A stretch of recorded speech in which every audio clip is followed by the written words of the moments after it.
Nanliit yung ating Tagalog. Oh! Hi guys, magandang araw mga kabakal. Ang nakikita nyo po mga kabakal ay rare na super salmon mga kabakal kasi napakalaki po niyan kaya tinawag na super salmon. Kung sa Dragon Ball ay mayroong super saiyan, sa salmon po ay mayroong super salmon. At the same time, full markings po yung likod niya. Alam niyo naman, kapag may full marking sa likod, rare yun. Kapag wala, quality. So ito po ay rare super salmon. Napakalaki niyan, napakaganda at dahil orange, alam naman natin yung mga ganyang kulayan ay talagang rare yan mga kabakal. At yung galawan mga kabakal, fresh na fresh yung ating salmon galing pang Isabela. Ilalaban natin yan mga kabakal sa Class A Tagalog na pang derby. Titignan natin kung uubra ba sa ating salmon,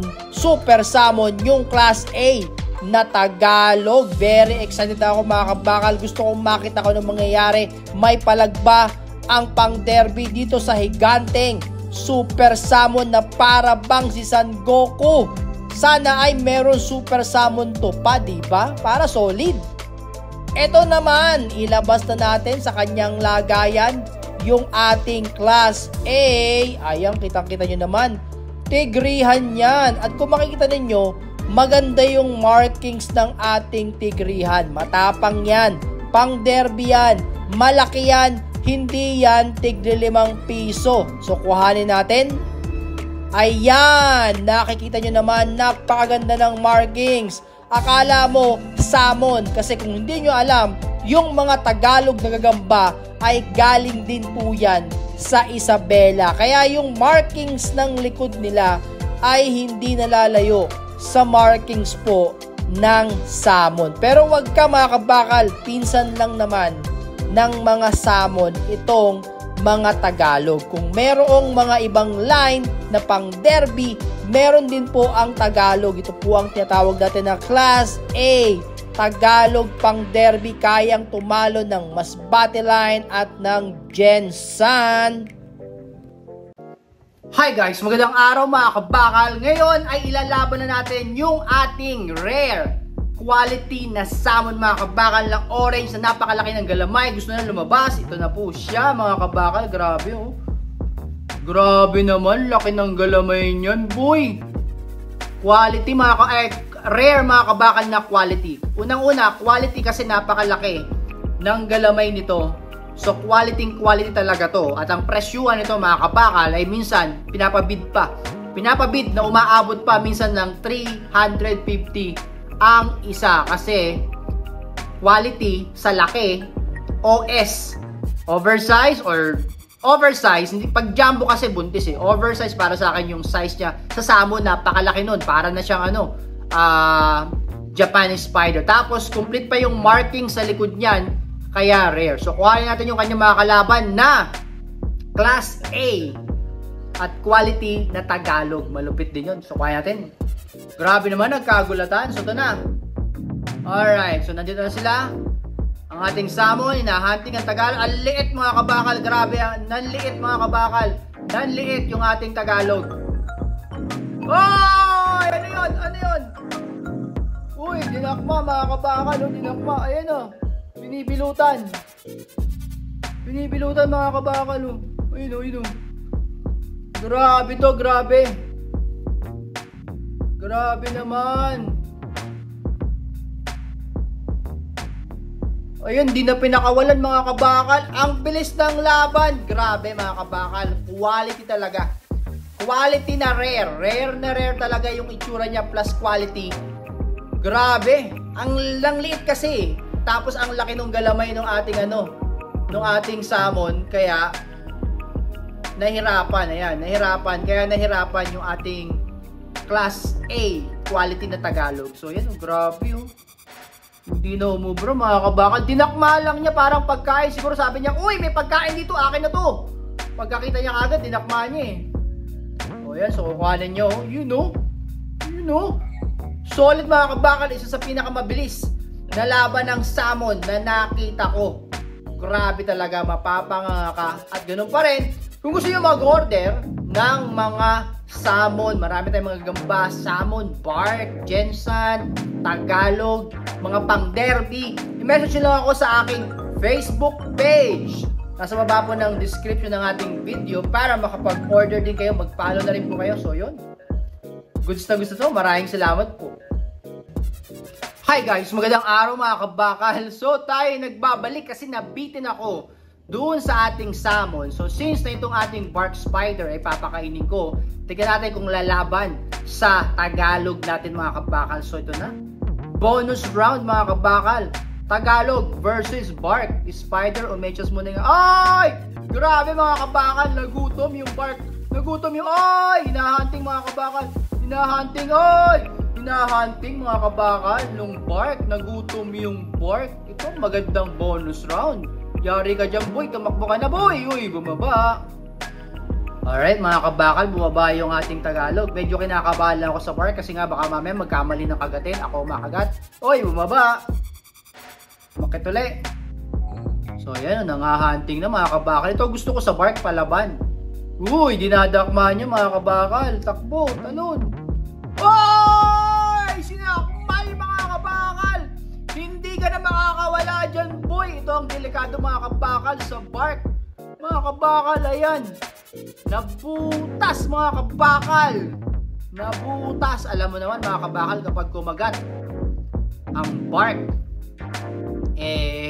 siguradong may kalalagyan kayo. So either mawawalan ka ng galamay or mabubutasan ka. So yun, meron pa tayong isang bark mga kabakal. So kuhanin natin yung isa pang bark. Grabe. Okay mga kabakal, second round. May isa pa tayong bark dito. Ilabasan natin yung Tagalog. Alright, ito na ang Tagalog umechas. Ang bark na andyan sa harapan mo. Uy, delikado ka dyan boy. Huwag kang tatalikod sa bark. Oy! Nandadakma na mga kabakal yung bark. Uy, dito ka sa likod. Nandadakma na mga kabakal yung bark. Ay, nilapitan mo pa. Naku, yari ka dyan boy. Yari ka dyan boy kapag ano, nalapitan ka nyan. Ay, dadakmayin ka dyan boy. Oy, gutom na mga kabakal yung bark natin. 3 araw na rin kasing di kumakain yan. Ay, grabe. Ang sarap talaga manood mga kabakal kapag bark. Kapag bark ang nakasalang mga kabakal, ang sarap manood kasi ang galing mandakma. Let's go, let's go. Yung Tagalog natin, natatakot eh. Talon lang ng talon. Ayan na. Ito na ba magkakaalaman? Uy, bumaba yung ating Tagalog. O, yun na. Uy, uy, uy, uy, uy. Tumatakas mga kabakal yung Tagalog. Alam kasi ng Tagalog na wala siyang laban sa bark. So tanging magagawa niya ay tumalon. Uy, uy, uy, takbo siya oh. Sabi niya, patay tayo dyan. Ang laki ng galamay. Ang laki pa ng pangil. Oh, let's go. Ano, oh. Ano boy? Ano boy? Uy, ayaw mo lumaban ha. Uto ka oh.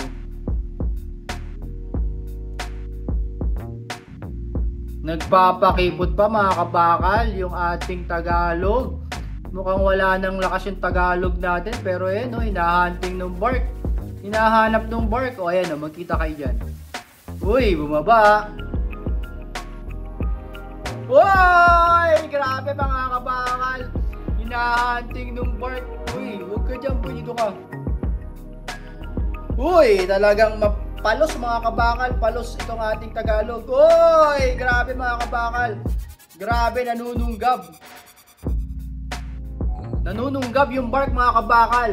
Yung tipong kapag lumingon ka, akim ka. Ano ka boy? Boy, ano ka? Oy, mautak tong ano, Tagalog. Tumatalon. Grabe, grabe, palos talaga tong Tagalog. Napaka-utak itong ating bark, gigil na eh. Gigil na yung bark natin. Boy, gigil na yung bark sa'yo. Solid talaga ang bark mga kabakal kahit kailan. Eh, bumaba na naman si Loco. Huwag kang baba, boy, baba ka ng baba eh.